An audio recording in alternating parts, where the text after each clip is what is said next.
Osama bin Laden বিশ্ব ইতিহাসের সবচেয়ে কুখ্যাত নামগুলোর মধ্যে একটি। ২০০১ সালের ১১ই সেপ্টেম্বর যুক্তরাষ্ট্রে ঘটে যাওয়া নারকীয় হামলার পেছনে মূল পরিকল্পনাকারী ছিলেন তিনি। তারপর শুরু হয় তার বিরুদ্ধে এক বিশাল মানব শিকার অভিযান। এক দশকের বেশি সময় ধরে পৃথিবীর সবচেয়ে ভয়ঙ্কর মানুষকে খুঁজতে থাকে বিশ্বের সবচেয়ে শক্তিশালী দেশ।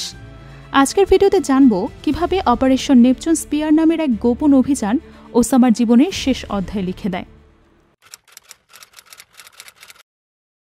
২০০১ সালের ১১ই সেপ্টেম্বর আমেরিকার নিউ ইয়র্ক ও ওয়াশিংটনে সন্ত্রাসী হামলা চালানো হয়, যার দায় স্বীকার করে আল কায়েদা।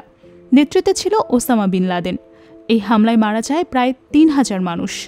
এরপর যুক্তরাষ্ট্র ঘোষণা করে ওয়ার অন টেরর। ওসামাকে ধরার জন্য শুরু হয় দীর্ঘ অভিযান। প্রথমে আফগানিস্তানে তালেবান সরকারকে উৎখাত করা হয়। সিআইএ ও মার্কিন সেনাবাহিনী বিশ্বের বিভিন্ন জায়গায় সম্ভাব্য অবস্থানে অভিযান চালাতে থাকে। তবে ওসামা ছিলেন অত্যন্ত কৌশলী। টেকনোলজির ব্যবহার সীমিত রাখতেন, লোকাল বার্তাবাহকদের মাধ্যমে যোগাযোগ করতেন, ফলে তার অবস্থান নিশ্চিত করা ছিল দারুণ কঠিন। তবুও ২০১০ সালে পাকিস্তানের অ্যাবোটাবাদ শহরে এক রহস্যময় বাড়ি নজরে আসে সিআইএর। তারপরেই শুরু হয় প্রস্তুতি, এক অভিযান যা ইতিহাসের পাতায় থাকবে অপারেশন নেপচুন স্পিয়ার নামে।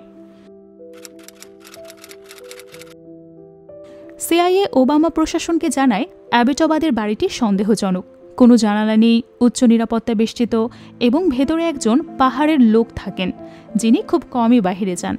গোয়েন্দারা সন্দেহ করে এটাই হতে পারে ওসামার গোপন আশ্রয়স্থল। প্রেসিডেন্ট বারাক ওবামা এই বাড়ির উপর নজরদারি চালাতে থাকেন। এরপর সিদ্ধান্ত নেওয়া হয় সরাসরি অভিযানের। তৈরি হয় নেভি সিলসের একটি বিশেষ দল, সিল টিম 6।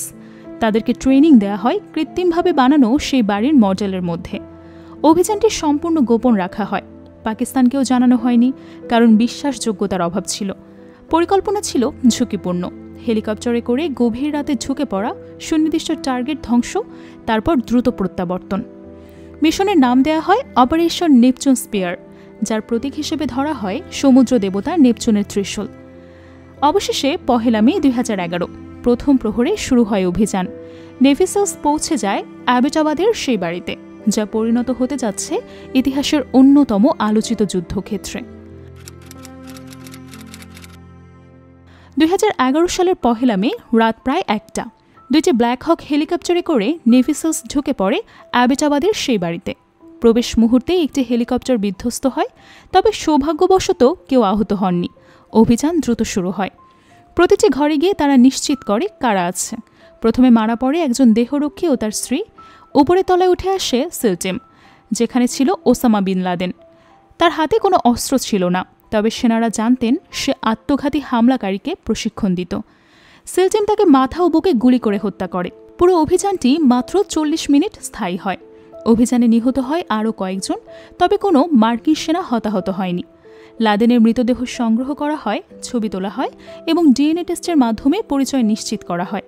এই অভিযান এতটাই গোপন ছিল যে বিশ্বের বেশিরভাগ মানুষ তখন ঘুমাচ্ছিল, যখন ইতিহাসের সবচেয়ে বড় মানব শিকার সফলভাবে শেষ হচ্ছিল। ওসামা বিন লাদেনের মৃত্যুর পর তার মরদেহ নেওয়া হয় একটি মার্কিন যুদ্ধজাহাজে। ইসলামী রীতিতে তাকে সমুদ্রের তলায় দাফন করা হয়, যেন তার কবরকে কেউ উপাসনার জায়গা বানাতে না পারে। এই ঘটনাটি মুহূর্তেই বিশ্বজুড়ে ছড়িয়ে পড়ে। প্রেসিডেন্ট ওবামা জাতির উদ্দেশ্যে ভাষণে বলেন, বিন লাদেন আর নেই। আমেরিকায় উৎসব শুরু হয়, লোকজন রাস্তায় নেমে আসে, আনন্দে ফেটে পড়ে। অন্যদিকে মুসলিম বিশ্বে মিশ্র প্রতিক্রিয়া দেখা যায়। কেউ কেউ স্বস্তির নিঃশ্বাস ফেলে, কেউ কেউ আবার এটিকে ন্যায় বিচারহীন হত্যা বলে নিন্দা করে। পাকিস্তানের ভূমিকা নিয়ে প্রশ্ন উঠছে, তাদের সামরিক ঘাঁটির কাছেই ওসামা কিভাবে এত বছর লুকিয়েছিলেন? এই ঘটনাটি শুধু একটি মিশন নয়, এটি ছিল এক দশকের শিকার অভিযানের সমাপ্তি, যা মার্কিন রাজনীতিতে বড় পরিবর্তন নিয়ে আসে। প্রেসিডেন্ট ওবামার জনপ্রিয়তা বৃদ্ধি পায় এবং বিশ্বে সন্ত্রাসবাদের বিরুদ্ধে যুদ্ধের বার্তা ছড়িয়ে পড়ে। অপারেশন নেপচুন স্পিয়ার ছিল শুধু একটি সামরিক অভিযান নয়, এটি ছিল সন্ত্রাসবাদের বিরুদ্ধে প্রতিশোধ, ন্যায়বিচার এবং তথ্যভিত্তিক সাহসিকতার প্রতীক। ওসামা বিন লাদেনের মৃত্যু সন্ত্রাস দমনে বড় মাইলফলক হলেও বিশ্ব আজও নিরাপদ হয়ে ওঠেনি। এই ঘটনার ১০ বছর পরেও প্রশ্ন রয়ে গেছে, সন্ত্রাসের শিকড় কি আমরা আদৌ উপড়ে ফেলতে পেরেছি? আপনি যদি ইতিহাস, রাজনীতি বা আন্তর্জাতিক ঘটনার গভীরে যেতে চান তাহলে চ্যানেলটি সাবস্ক্রাইব করতে ভুলবেন না। আর জানাতে পারেন আপনার মতে অপারেশনটি কি সঠিক ছিল। ধন্যবাদ এতক্ষণ সঙ্গে থাকার জন্য।